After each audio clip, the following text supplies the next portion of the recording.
to the world. If we think about Christmas, if we see nativity, who do we think of? I think most of us probably think of Mary or Jesus. And even if we do think of Joseph, we probably don't know what to think about him. And that's understandable because there's not very much written about him. But Joseph's remarkable. When you think about it, God asked a lot of Joseph.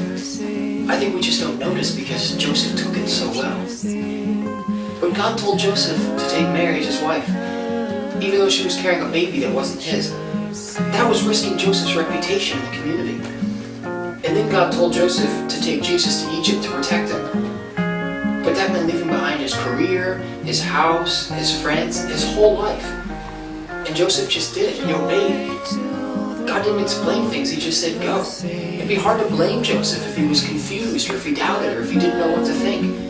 But God was calling him to something bigger. God was calling him to be a part of his plan in Jesus, to fix what was wrong with the world. But all God said to Joseph was go, get up. And Joseph got up and he went. It's remarkable that God uses just ordinary, uninteresting people like Mary and Joseph to carry out his plan.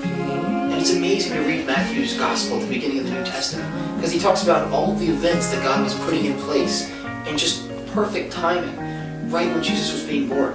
He talks about all the prophecies that were fulfilled by Jesus' birth, prophecies that had been written hundreds of years before, that he would be born of a virgin, that he would be born in the line of David, that he'd be born in Bethlehem, that he'd come up from Egypt, and that he'd live in Nazareth.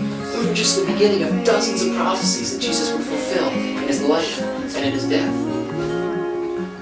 But Joseph doesn't see all that. He doesn't see the big picture that God's orchestrating. He doesn't see all the details that are falling into place, all the different strands that are being woven together, all the dots that God's connecting. To him, it's all just an inconvenience.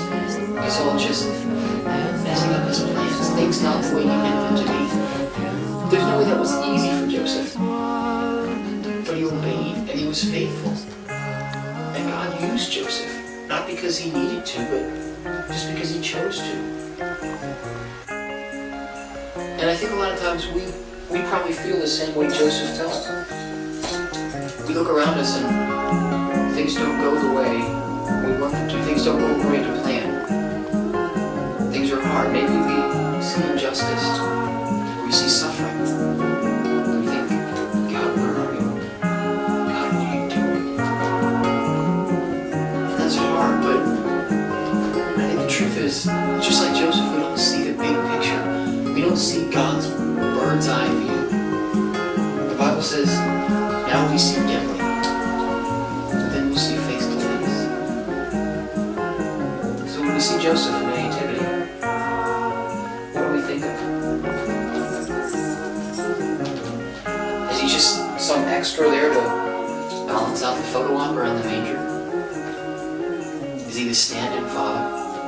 I think Joseph reminds us of God's big picture. He reminds us of the way God uses otherwise uninteresting people like Mary, like Joseph, and like us. And we don't always see everything he's doing. We don't always understand his plans. And God doesn't always right every wrong on the spot, right as it happens. But he is righting wrongs, but he's doing it in deeper ways than we understand. And the Bible says that he's fixing what's wrong with creation. He's setting things right. And that he's restoring creation. And that he's redeeming his people.